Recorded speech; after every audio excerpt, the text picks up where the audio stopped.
以为你会一直躲着不见我。咱俩的事儿回头再说，现在马上回城。现在可不能回城啊！这眼瞅着就拿下三大房了。叶流云正直剑向苏州城一路行来。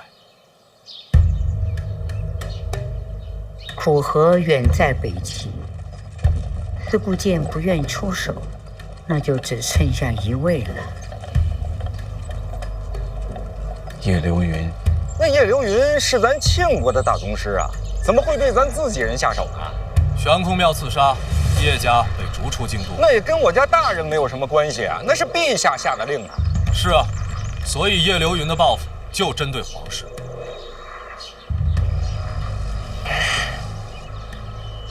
大人，要不然咱回城去？这叶流云他不会在闹市之中出手，对吧？再不行啊，咱就乘船离开这江南。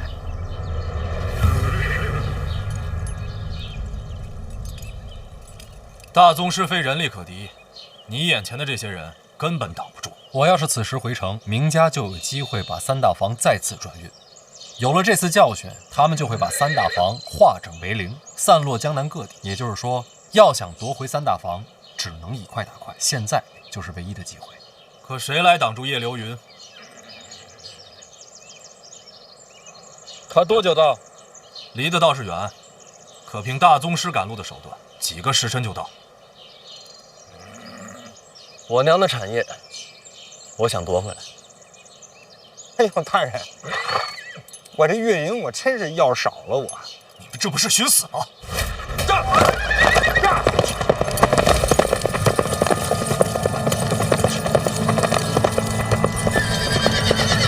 驾！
什么人？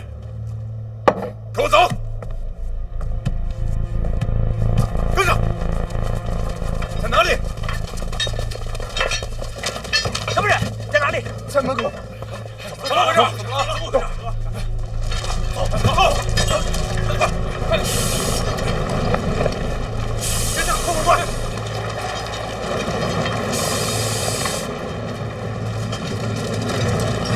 别动！别动！别动！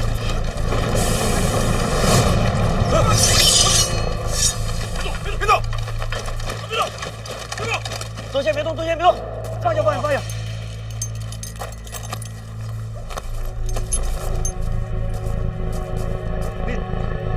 你们都是干什么的呀？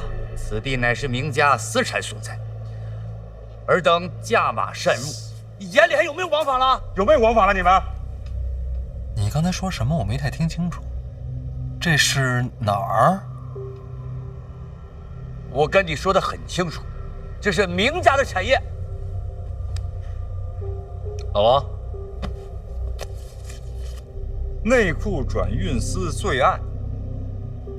内库转运司三大房甲房主事萧敬是你啊？是我。这是从庆国元年至今，你的所有罪行。你这是强加罪名啊！听着吧你。庆国2年3月，萧敬瞒铜山矿难吃死人饷5年，合计13700两。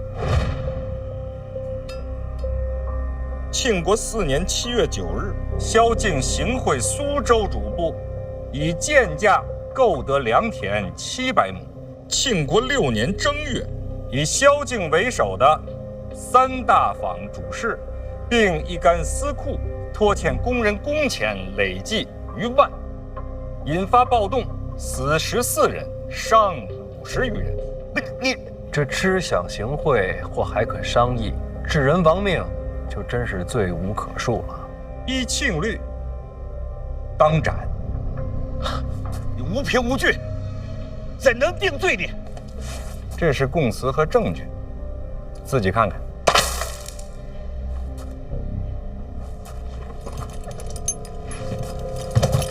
这是论罪，也该开堂审案的这。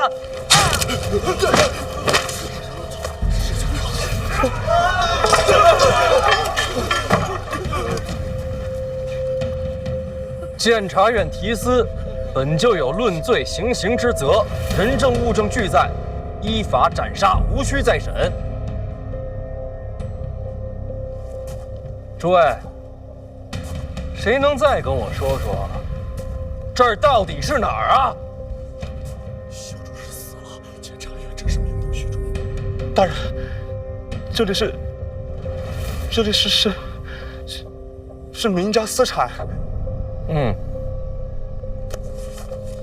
内库转运司三大房乙房主事马雄建是你吧？正是下官。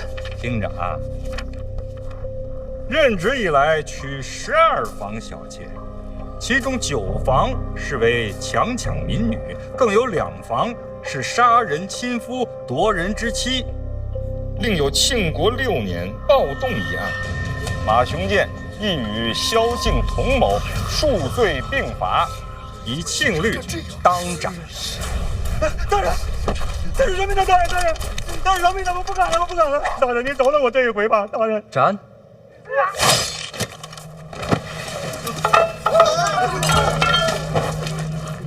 你们都给我听清楚了，我人刚到江南，不代表我什么都不知道。天下有什么事儿能瞒得住监察院呢？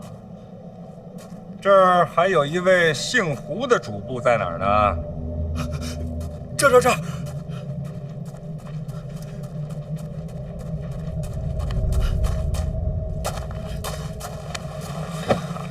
丙方主事胡金林，拜见小番大人。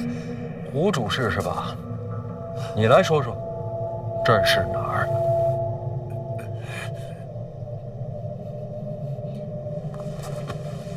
问你话呢。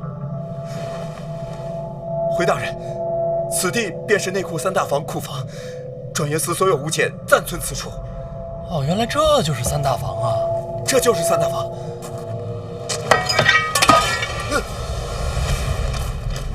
监察院提司范闲奉旨交接掌管三大房，范某领旨办事，诸位可还有什么异议啊？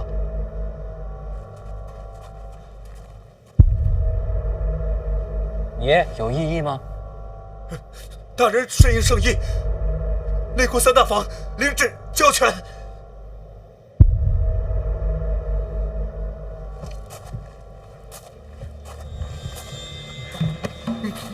你应该庆幸自己手上没有人命。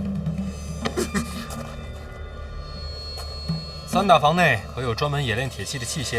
有，集中在一个库房。起身带路。好，都给我闪开！闪开！闪开！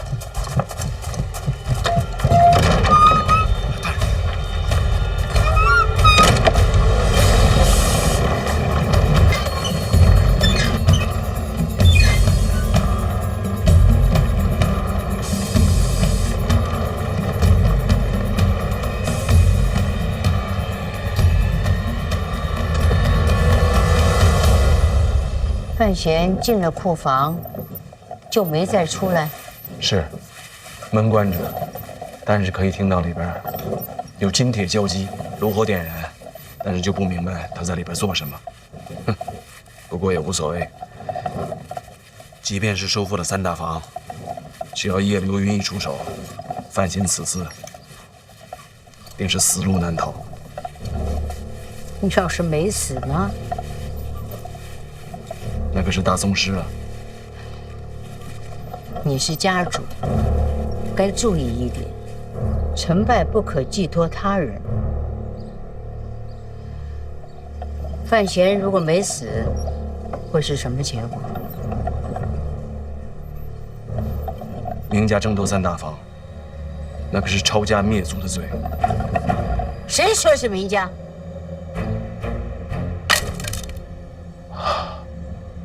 对，明家也是被骗的，有个别族人心存祸心，只是这么一来，恐怕再找一个过继的，也扛不住这么大的罪名了。你亲兄弟不少啊，那就让你那些亲兄弟们一个一个的去送死啊！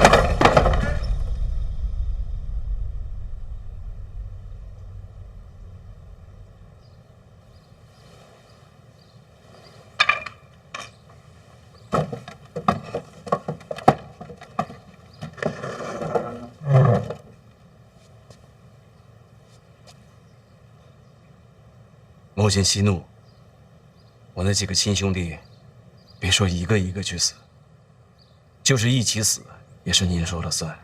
可只怕是这样，也扛不住吧？那还不简单？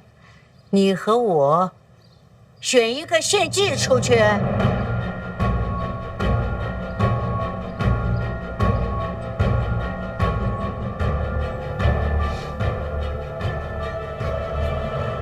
自然是我。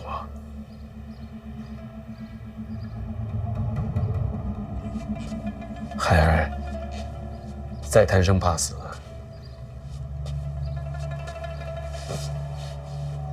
那我也是个人呢，怎么能把自己慈悲宽厚的母亲送出去献祭呢？好儿子，还不到选择的时候，要看看范闲能不能活下来。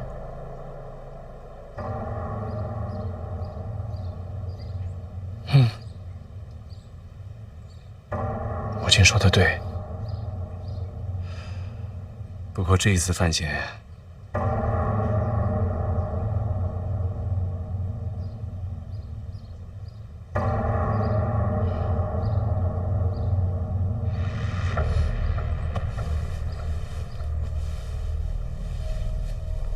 怕是死路一条了。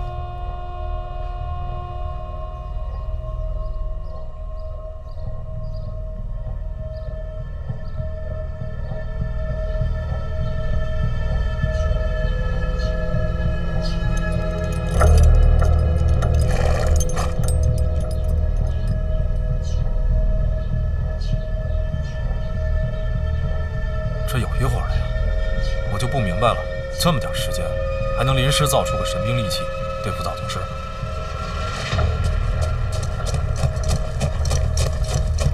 大人，黑旗听令，守住三大房，没有我的命令，谁也不许进来。是。叶流云来了，你还等不及了，快到了。我去迎迎他。到。大人，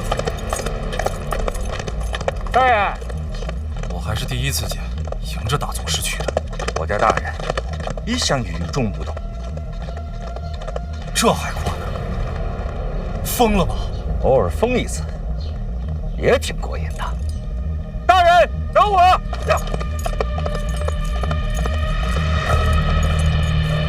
都疯了！上！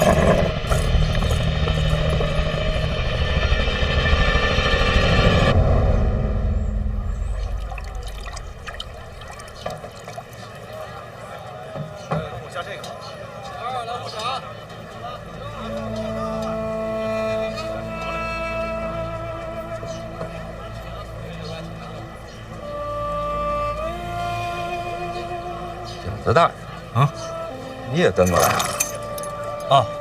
这种热闹还是要凑一下。你俩要是实在不知道说什么，咱们可以不说话。紧张，总得说点什么。大人，我上个茅房去来得及吗？应该是来不及了。怎么？哎，怎么了？这是？叶流云来了。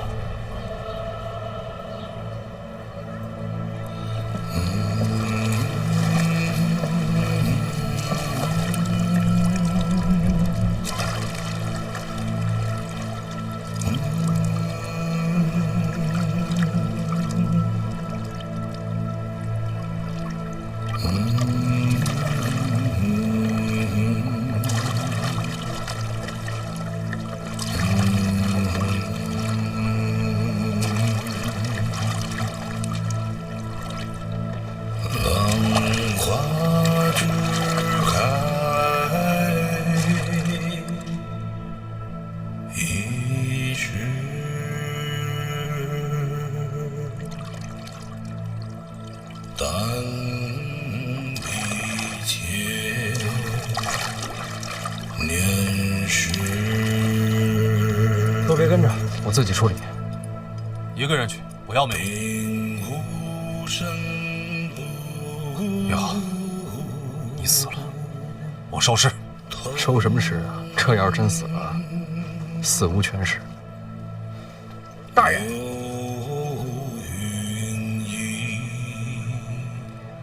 老王，平时你一向聪明，跑得快。一会儿真要有什么事儿，千万别犯傻。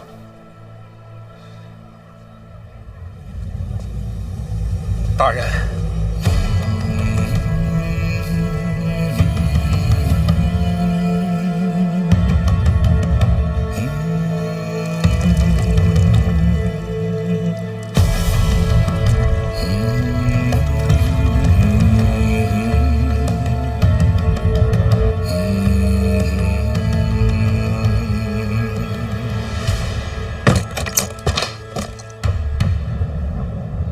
什么意思啊？用这个也未必动得了大宗师。没错，大宗师也是人，这超越时代的武器怎么躲？成大宗师者，已不被人间常理束缚，那不成了妖怪？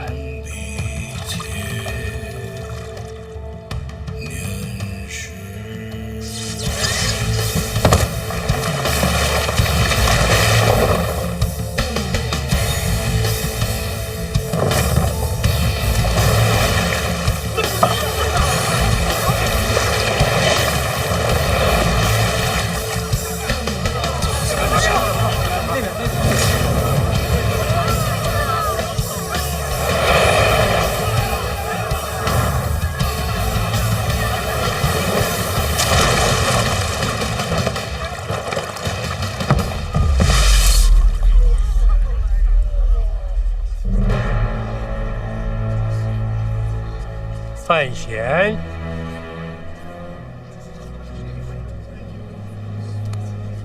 叶先生好。我欠了人情，你离开江南，我不杀你。不好意思，我这人不太听劝。刚才你看到的是什么？神兵利器。怎么不用啊？我想了想，觉得用不上。怎么讲？因为您不会杀我。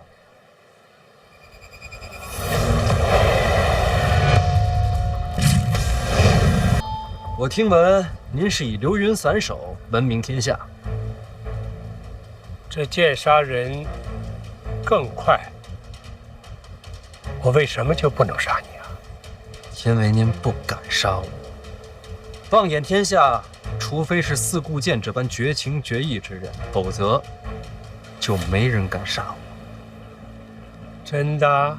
叶家是被逐出了京都，但叶家还在，并未消亡。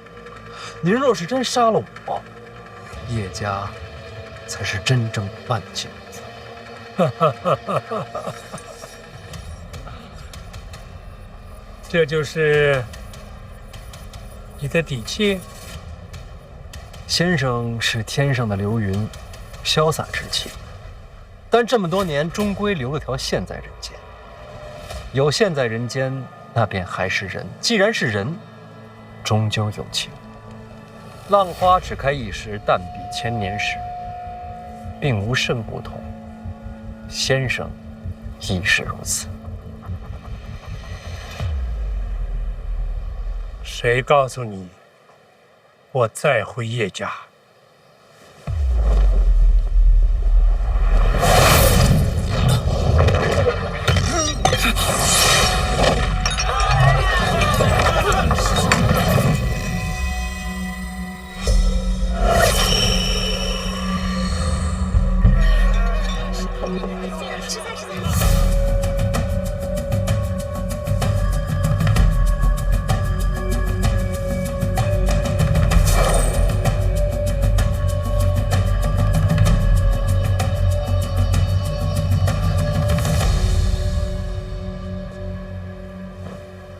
叶先生，是我赌赢了。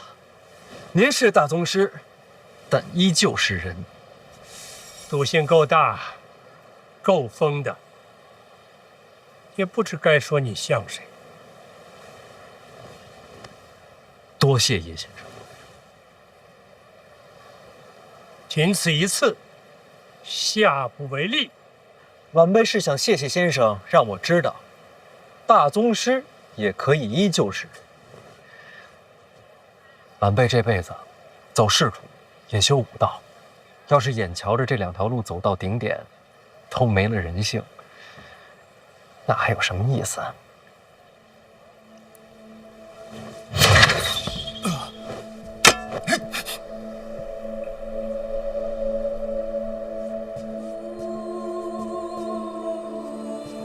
你跟你娘还真是不一样，这么矫情。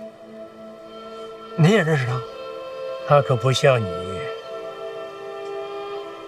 聪明，但也别太聪明。什么意思？我是人，并不代表其他大宗师还认为自己是人。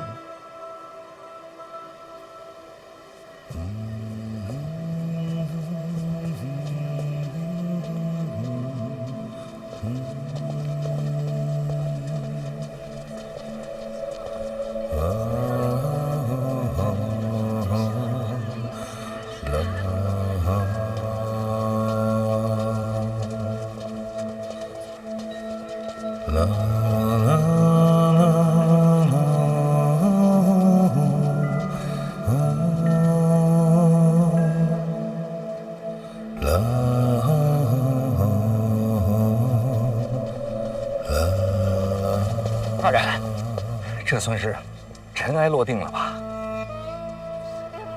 咱赢了。你怎么知道他不会杀你？拿命赌的。恭喜，命赌赢了。多问一句，既然他不杀你，挥这一剑有何意义？做给京都看的。叶家被流放，大宗师有所不满，这一剑是向京都表达自己的态度。不过刚才那一剑斩向我的时候，我真是觉得天崩地裂，那么一瞬间，真觉得自己死定了。没想到最后就斩了走头发。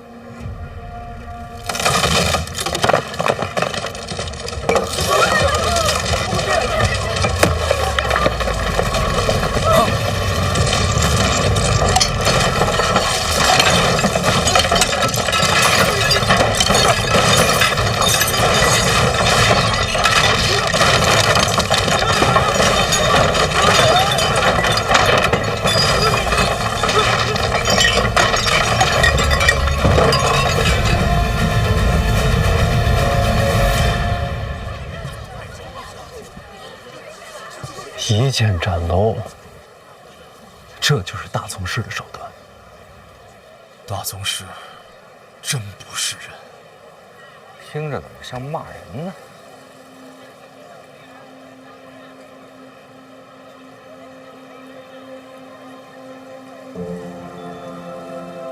这话错了。其实他们依旧是人。哎，你说咱们会有这么一天吗？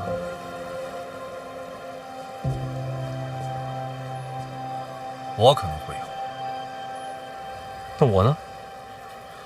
小范大人，这要等你真气恢复了再说。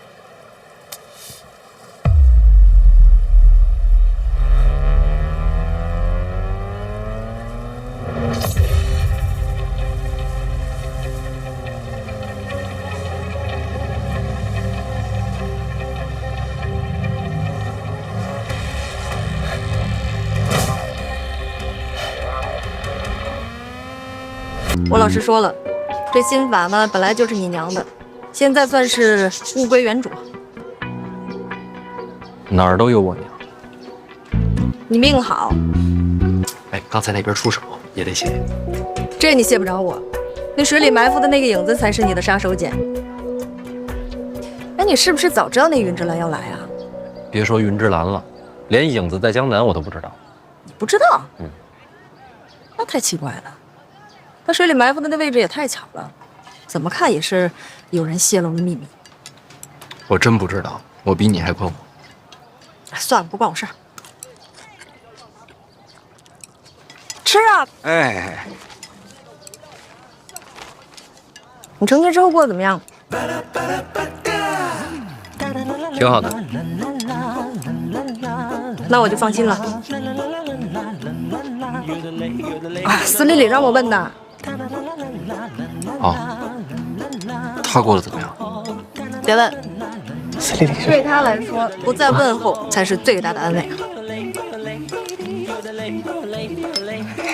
你还是研究一下，这是鸭肉还是鹅肉？你不认识啊？说这个啊，这不是鸡吗？盐水鸡是吧？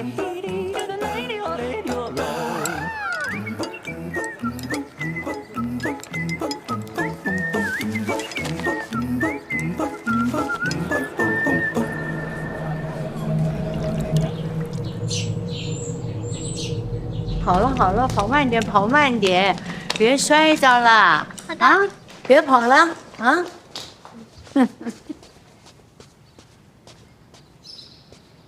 母亲，小范大人到了。哎呀，你怎么不早说呀？老身应该出门迎接才是啊。小范大人一个人来的？这江南再乱，明家总是安全的吧？明家誓死守护小范大人。哎，快去叫小范大人。小范大人，小范大人。乖，我今儿没带糖，回头不给你们啊。快下去吧啊。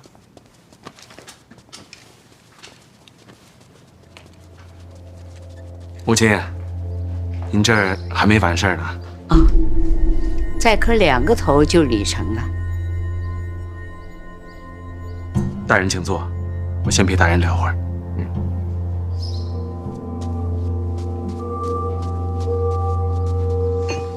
这是哪一出啊？啊，过继之礼。过继？是啊，他是我的同族，说来也算是我的堂弟呢。今日过继到母亲堂下，从此以后，堂弟变成了亲弟弟，更近了一层。他也算是幸运啊，有小范大人官吏，说出去啊，光宗耀祖啊。请用茶。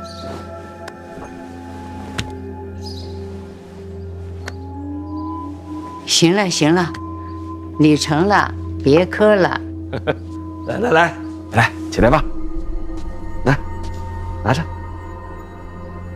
哎呀，从今往后，你我就是亲兄弟了。我这个当大哥的，好歹要尽一份心意吧。我呀，年纪大了，没你想的周全。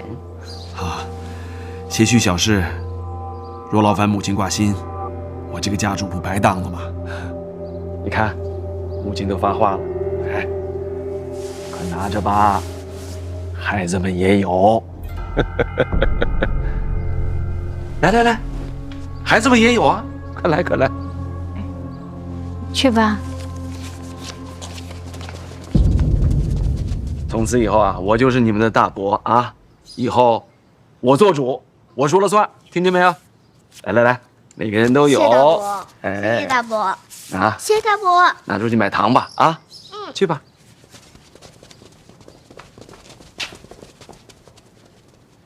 母亲，家事已了，该正事了。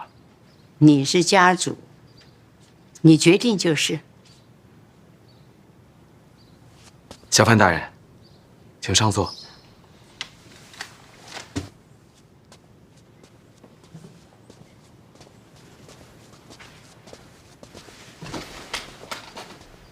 哎，这既然礼都成了，还跪着干什么？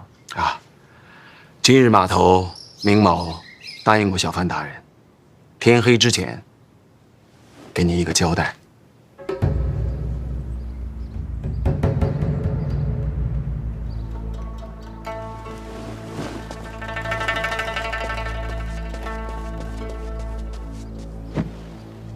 大人，此人正是那个利欲熏心、私发悬赏令的凶犯。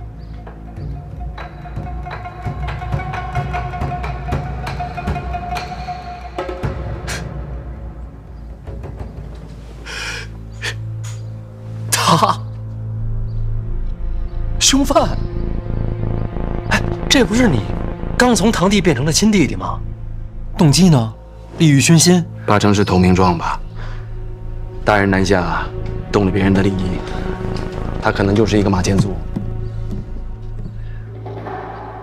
动了明家的利益？明下那配呀！大人，三大房隶属皇室，我们明家也就是一个帮忙当差的。所谓的公防器械、人员主事，都是由转运司监管。即便是那些商贾买卖，真正的银钱，也都是要上交长公主殿下的。说句难听的，我们明家就是被养的看门的狗，牵狗的链子放在谁的手里，对于我们都一样。您说是不是？狗也会咬人，野狗才咬人。看门狗讲究的就是忠诚。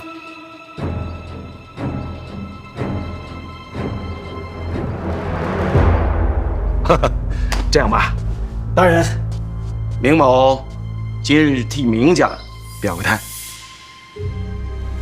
大人奉旨南下，名正言顺，明家当全力促成大人收复三大房。家主的话，就是明家的话。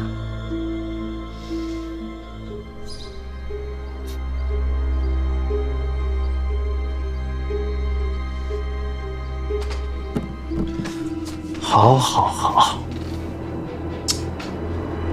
这交代有了，立场也晚了。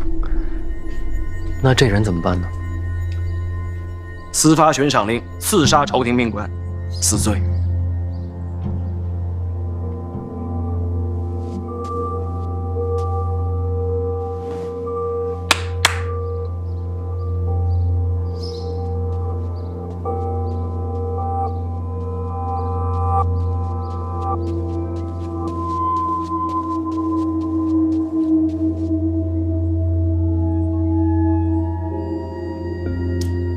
小范大人，明家绝不徇私，就请大人对凶犯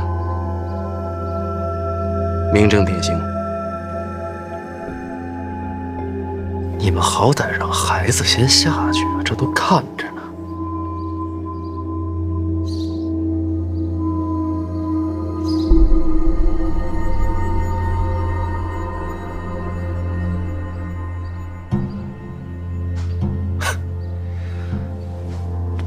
既然是凶犯，又何必要过继呢？他虽死罪，孩子毕竟无辜。过继我门下，他走了之后，这些孩子我都会当亲孙子孙女儿养着，他就不会死不瞑目。母亲宽厚仁慈，我若是他，定会瞑目的。小范大人，请吧。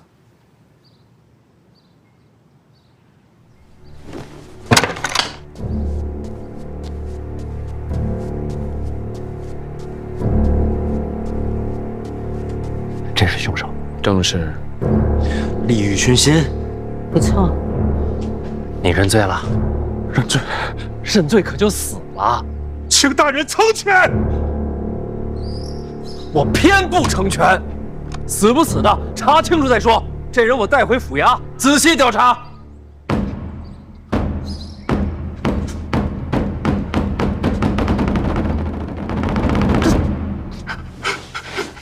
哥，能不能让孩子先下去？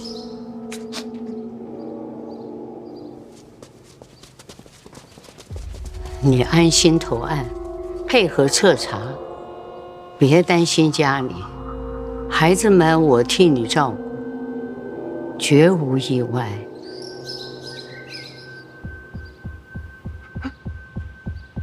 来几个人。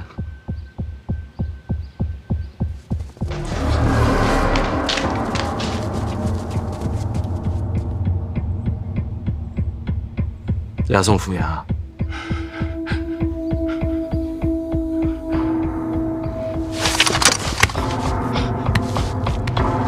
小范大人来！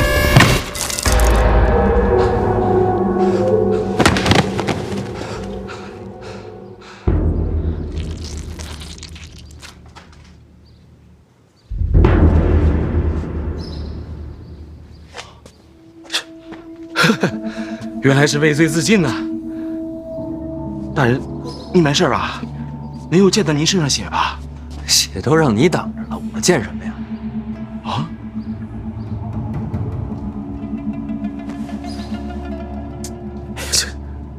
这要是洗不干净的话，就得扔了，换身新的。哎呀，太浪费了！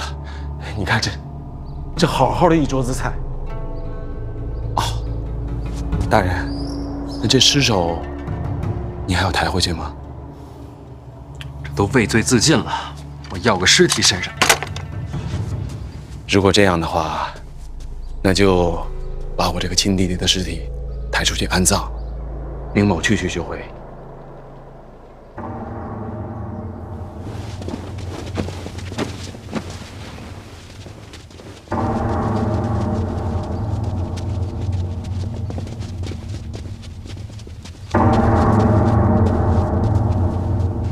范大人，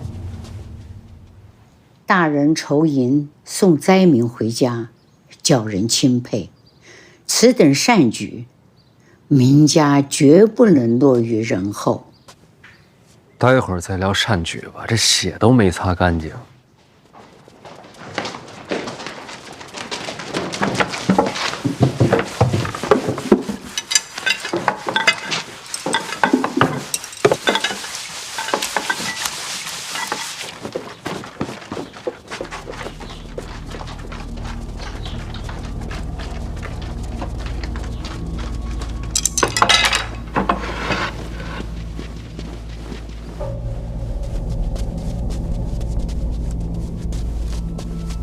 诸位乡亲，该说的也都说了。明家行善，刻不容缓。大家都干了吧，干了吧。家主，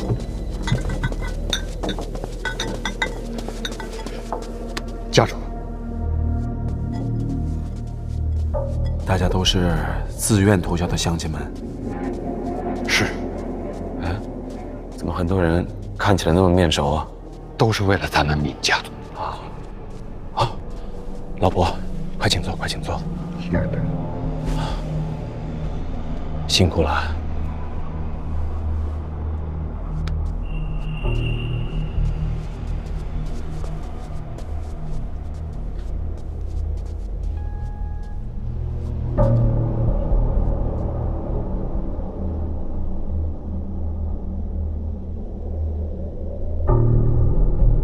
明兴达替明家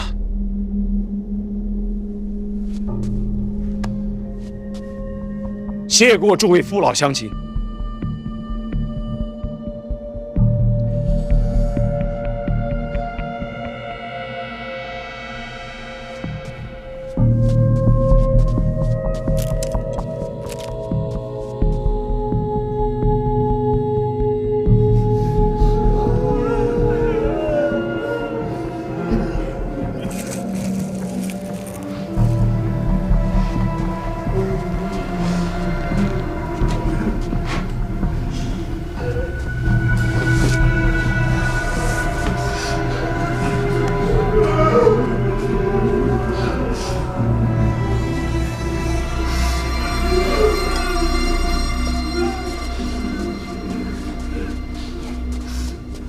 人无信不立。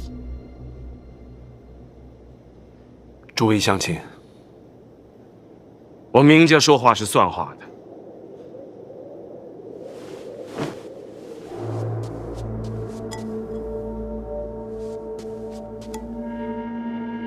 这碗酒之后，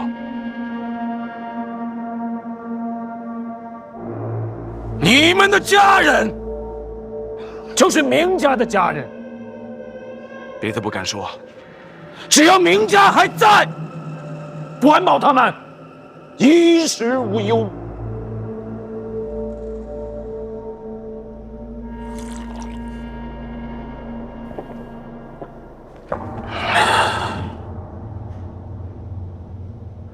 乡亲们，往生再见！感谢家主。家主大恩大德。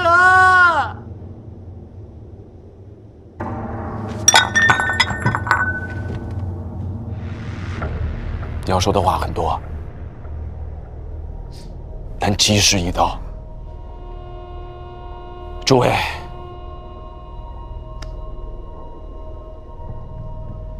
一路走好。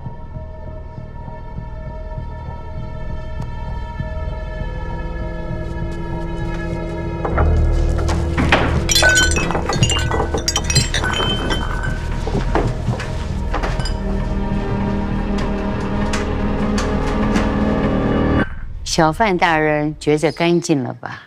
事儿办得驾轻就熟，家里没少死人吧？大家族，生的多，死的也多，习惯了。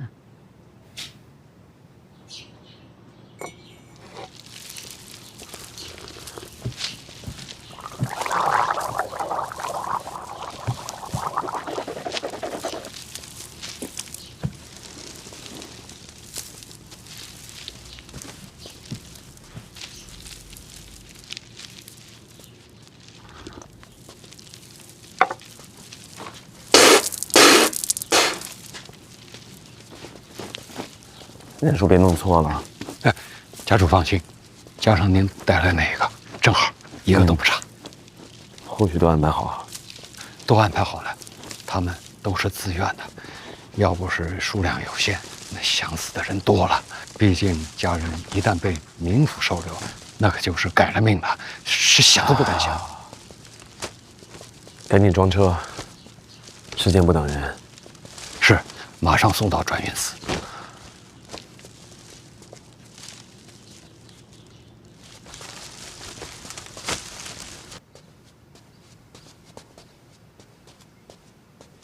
请。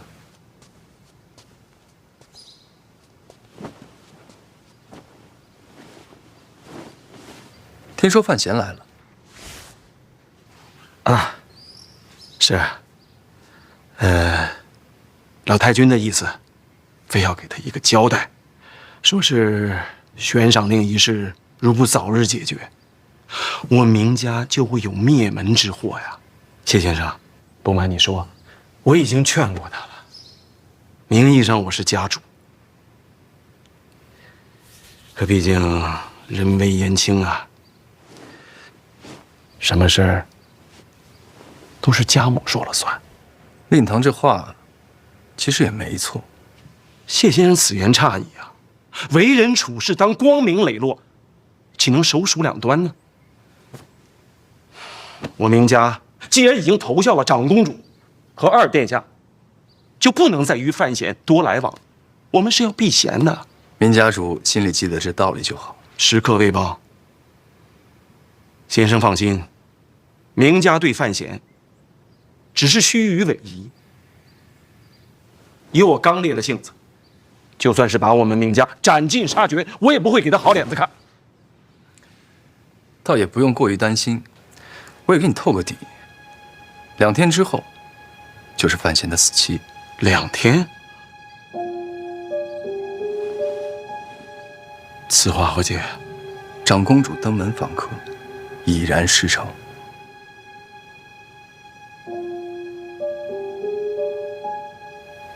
那谁来杀范闲呢？别问太多，等结果就好。明白，明白。有您这句话，我就彻底放心了。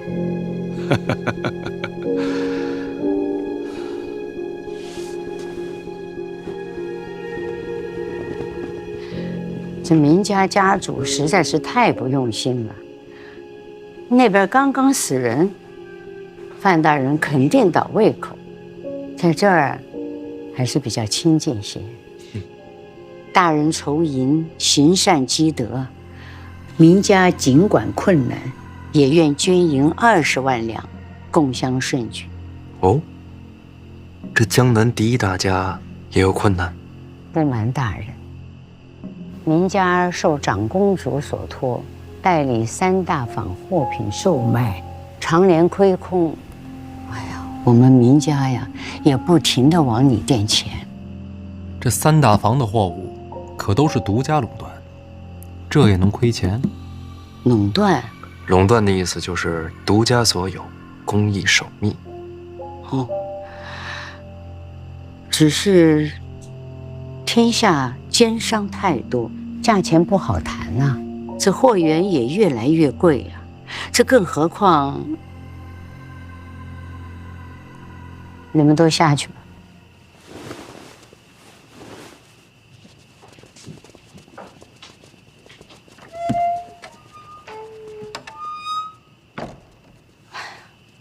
这何况银钱入库，都得在长公主那儿过一手，所以这内库亏空也是在所难免。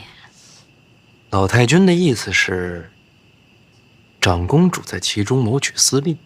这话老身可没说哟。明白，你什么都没说，我自己意会。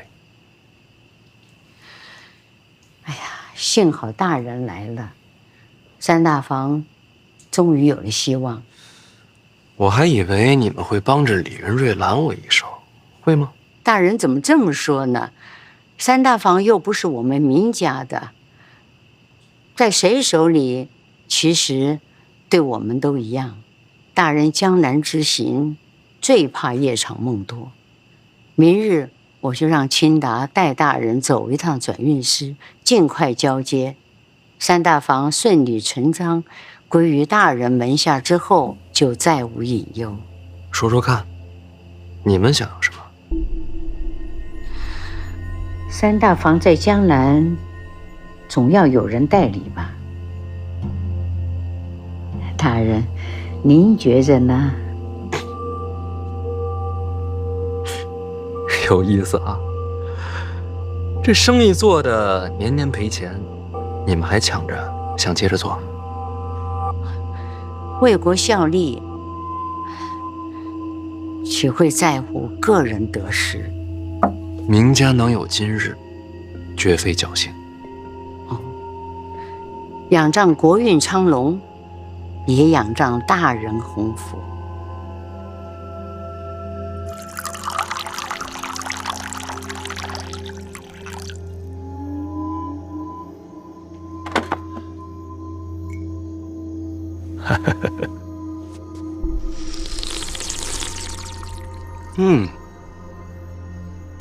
好茶呀，好茶好茶。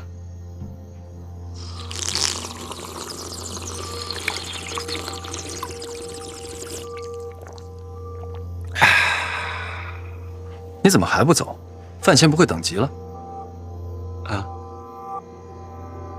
哦，小范大人，只是个过场，应付一下即可。再说，有家母在，不会有问题的。啊，谢先生，请用茶呀。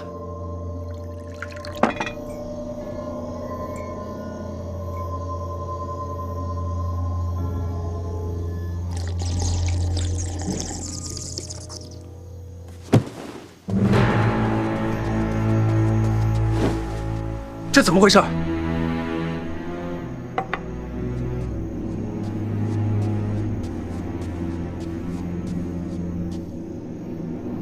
哎呀，这是怎么了？天都被烧红了，你没看见吗？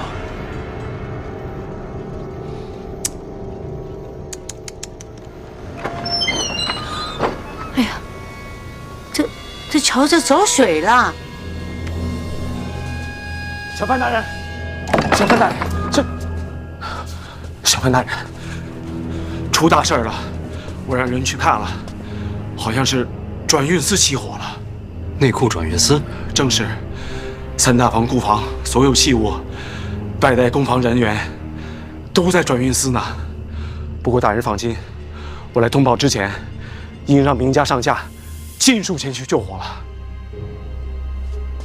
家主觉得这火谁放的？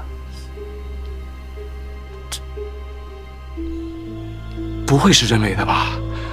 毕竟烧了转运司，对谁都没有好处啊。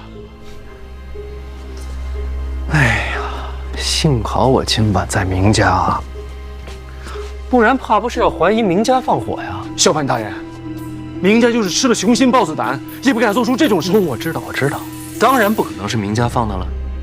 毕竟我自己就是人证。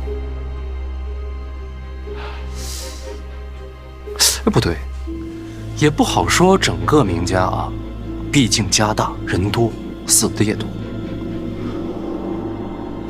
不过最起码老太君和家主肯定是清白的。明某以信义起誓，无论如何也要助大人踏清真相。这火烧的夜都亮了。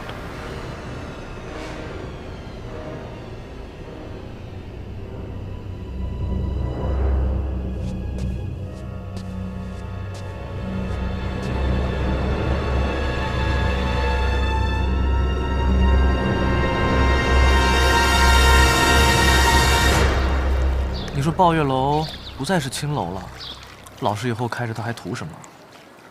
老师想的比我们远。老师也没说这些女子该如何安排啊？没说，应该是想拿下三大房之后再说吧。昨晚那场火，听说了吧？转运司烧成一片废墟，三大房没了。早不烧晚不烧，偏偏老师来了江南再烧，三大房没了，内库就撑不下去了，这也太巧了。我就不相信，能有这么巧的活。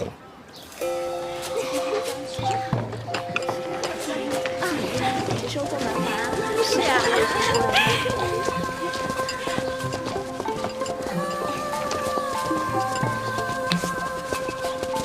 哎，还有，那圆梦在江南下落已然查明，接下来不抓吗？老师自有安排。有点高深。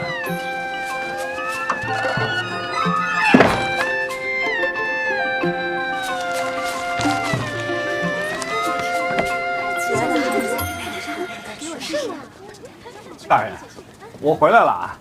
哎呦，这个晦气呀！我在这火场里边啊转了一圈，这三大房的仓库啊都烧尽了，什么也没留下。这火灾原因啊不好查。人呢？都死了，但这尸体数啊，我查了，和三大房的人员数都能对得上，一个都没少。换句话说，就是一个活口都没留。这尸体啊，我也查了，我觉得啊，这里边有蹊跷。我一共查了2具尸体，这喉咙深处啊都没有烟尘，这说明啊，他是死后才烧的。但是呢，我怕打草惊蛇，所以呢，就只查了这2具。这火灾啊，一定不是什么意外。具体线索有吗？烧得很干净，什么都没留下，没什么线索。你觉得三大房意味着什么？内库，还有无尽的财富。那烧了三大房，对谁有好处？对谁都没好处。所以说这把火，烧的只不过是三大房的名字。您的意思是，这里边另有玄机？老王辛苦，守住后门。这把火要是真有蹊跷，这消息就该快到咱们这儿。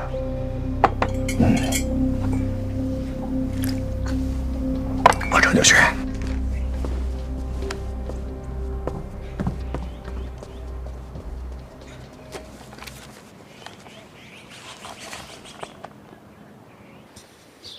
饭前回到住处，再无外出，毫无动作。他住哪儿啊？抱月楼。就是京都的青楼。对，京都青楼的江南分号。孩儿从来都没有去过，只是道听途说。看来小潘大人正气凛然的，也逃不过酒色财气。我还以为他会大张旗鼓地查这场火呢。这把大火前前后后烧的是干干净净，就是查，他也无从下手啊。我看他可不好骗。猜疑肯定是会有的，不过于情于理，咱们完全没有必要冒着毁家灭族的风险点这把火。没有动机，自然就不会怀疑到明家。这不可能，这要是被查到，全族的脑袋都得掉光。那明家也不是傻子呀，师兄。怎么就不可能？才能通神啊，殿下！可这跟点火有什么关系吗，师兄？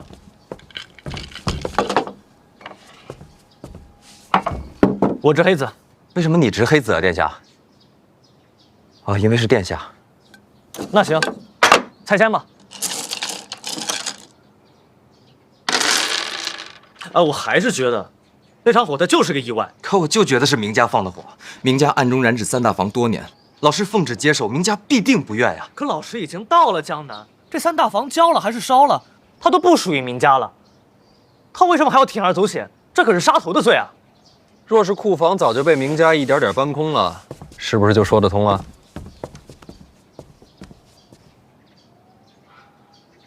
老师，我明白了。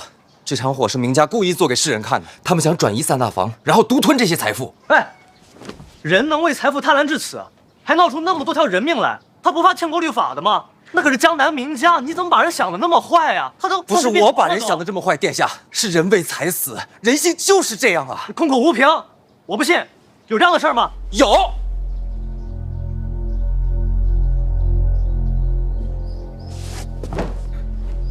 殿下有所不知。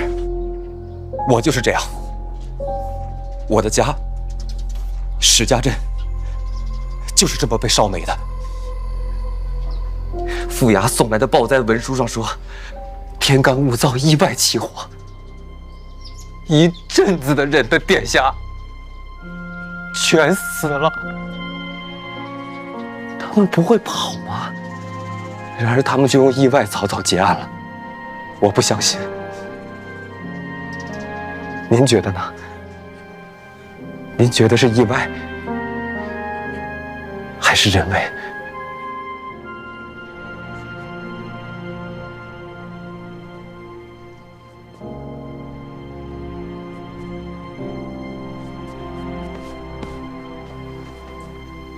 对不住啊，师兄，我不知道，抱歉，戳到你痛处了。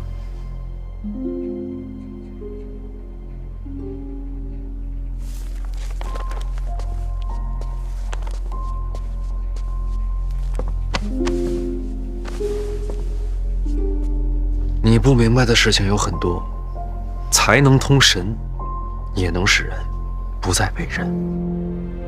谢必安那边怎么样？谢必安那边也没有怀疑，毕竟这些年来，外界一直传闻，我们母子为了家主之位争斗不休。可实际上啊，我们是母慈子孝。长公主也不会想到，此次我们母子联手，布下如此大局。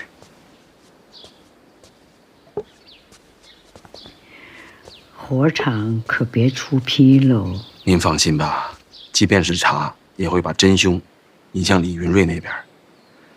毕竟啊，大人物的争斗，有谁会把我们这些商贾之流真正放在心上呢？人人都说，千里之堤，毁于蚁穴。可又有谁真正的会去看那些蚂蚁呢？再过几日，调度大船，都已经准备好了。可这几日风声太紧，不敢妄动。等一切都结束了，范闲回京，我就调度大船，把库房和工人运出海。小心人祸。买通了2个主事的，他们以为这个大局是李云瑞安排的。工人也都很听话，但一切出了海，就尘埃落定了。哼，看来你是越来越不需要我了，自己全都安排好了。都是母亲教的好，哪有孩儿半点功劳？哎呦，我这腿呀，越来越拐不了弯儿了。哎呀，看来我就是个废人了。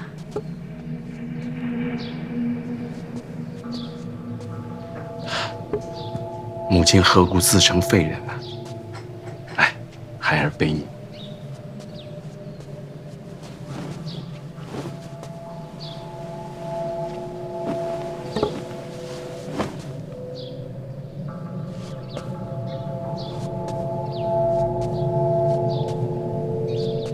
你这家主越当越稳了。没有母亲提点，家主只是个虚名。你们觉得江南最大的麻烦是什么？明家不算。长公主和2殿下，其实也不算。还能是谁啊？有的时候麻烦可以不是指一个人，而是人性。江南这么多年啊，明家一家独大，其余商贾再无起色。明家是富了，但是各县穷困潦倒的却越来越多。所以应该换掉明家呀。换谁都一样，过几年又是新的明家。我这次南下，听的一句话，没了明家也有别家。3大房就是个聚宝盆，谁守着它，谁就是下一个名家。所以说，3大房姓甚名谁并不重要，重要的是它的本质。什么本质？三大房里边有天下最赚钱的工艺传承，这我知道。玻璃、制糖、织棉、香水，多了去了，样样都是不传之秘。我想放出去。什么放出去？三大房所有不传之秘，我都放出去。放去哪儿啊？放于天下商铺，技术共享。哦，卖出天价，填补库债。是要收费，但不是为了库债。我也没想过要卖天价。所有的工艺分别厘定数目，享用的商家费用1年一交，细水长流，这就叫做知识产权。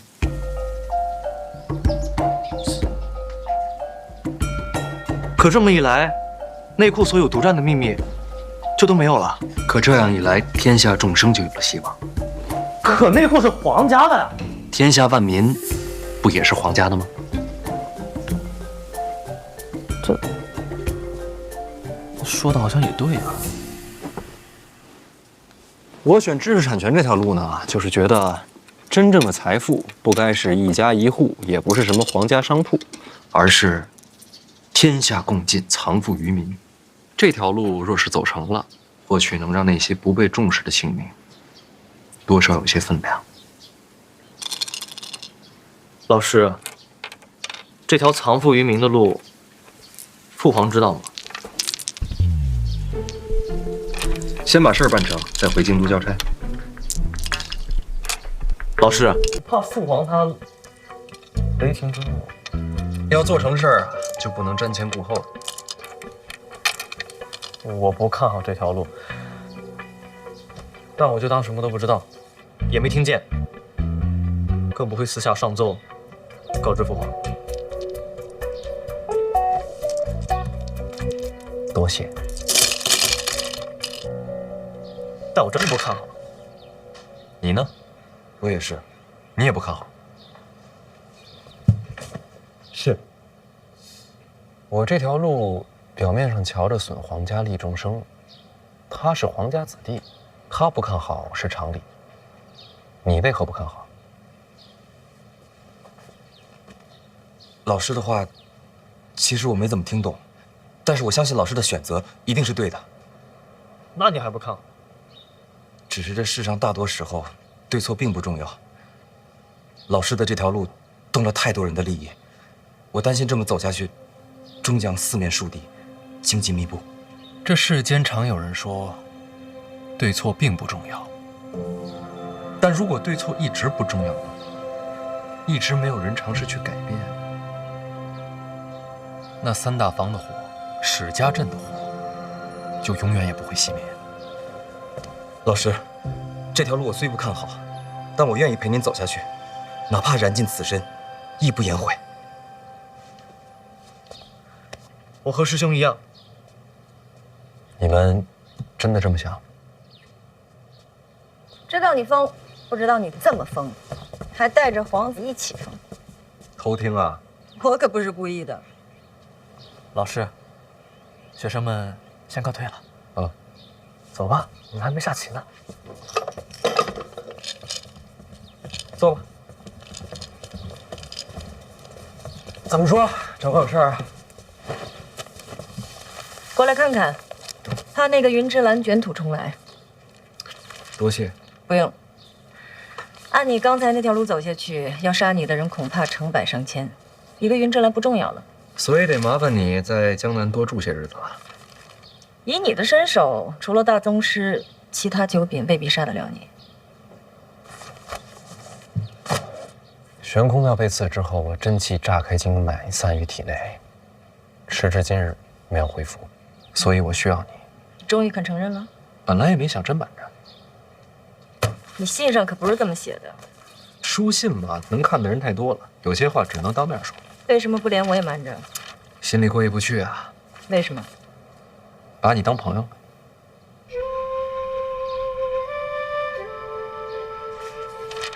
你我一共才见过几面？你别说，人跟人啊，有时候就这么奇妙。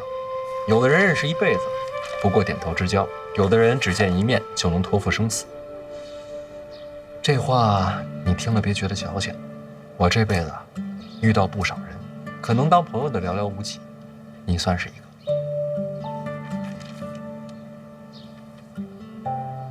确实矫情。我也这么觉得，以后不说了。所以你要添一道心法，想重修真气。哎呀，死马当活马医吧。把那拿来。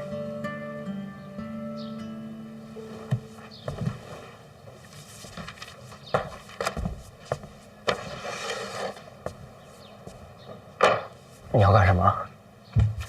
磨磨。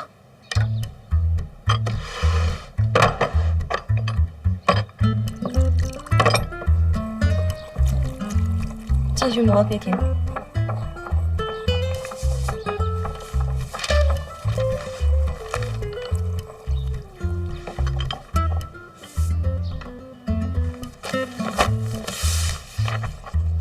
你改了什么？师傅做了点手脚，这心法是假的啊？也不全是假的，大部分都是真的，只是动了几处。那我要是照着这个动了手脚的练，会怎么样？也能重修真气，但是到不了9品，搞不好变个白痴什么的。这么歹毒？这苦荷不是说这是我娘给他的吗？对呀，物归原主，他还动手脚。毕竟你是庆国重臣，理解理解。等会儿，这事儿你知道？我当然知道。那你也不提醒我？信任是相互的，你不坦诚，我怎么敢交心？你猜到我真气出问题了？你跟我写信要心法，傻子都能猜到，你肯定是遇见了意外。如果你跟我隐瞒实情，那练成了白痴也是你自找的。这么狠心吗？以你我的身份，朋友2字何其沉重。那你把这个改回来，苦荷那边怎么交代？不用交代，徒在外，生命有所不受。多谢，世上还是好人多。真矫情。笔给我。干嘛？给你画幅画。什么画？之前给你那本《霸道真气》，少给你几幅画，硬练啊，容易七窍流血。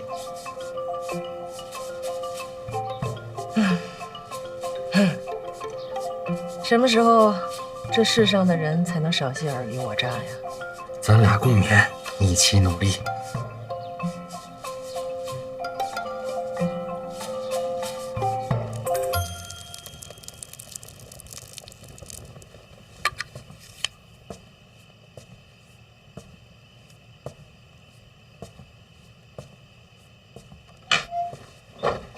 大人，您看看谁来了？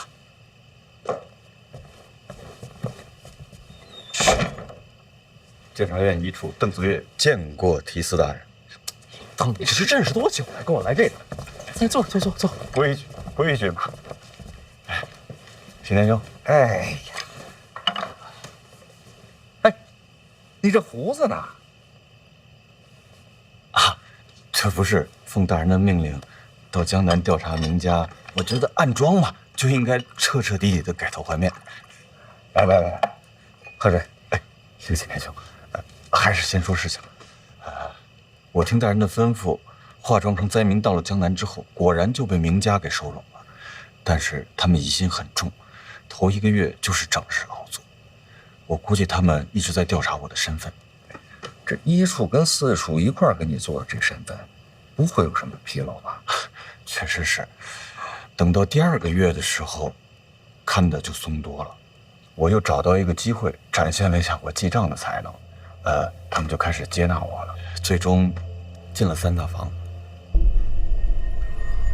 所以说，这3大房他还在？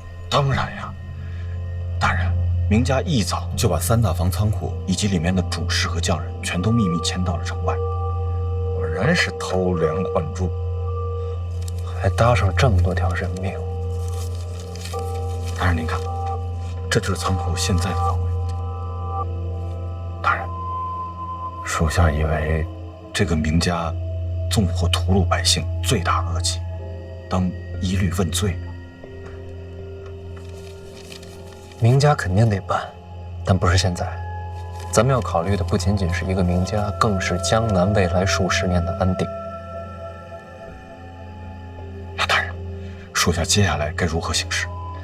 你离开库房时，有人发现吗？那就连夜回去，装作什么也没发生。暗桩既然已经埋下了，那就接着隐藏。三大房这出戏，不知将来还有什么变数。属下遵命。青莲兄啊，保护好大人。哎呀，你放心啊，老大，你一定保护好自己啊。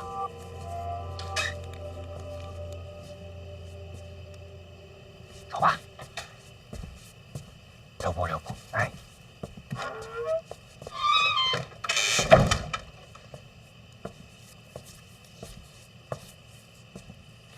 影子后来露过面吗？自从那天跟云芝兰交手之后，就再没见他的踪影。那就不管他，明天咱俩出城收复三大房。您看，您这个真气没了，对吧？我呢，又只会跑，咱要不然把那朵朵姑娘一起叫上吧？她可不行，人家是北齐圣女。我收复三大房的时候，她若在场，将来有人做文章。老王，关键时刻还得靠咱俩。那都听大人的。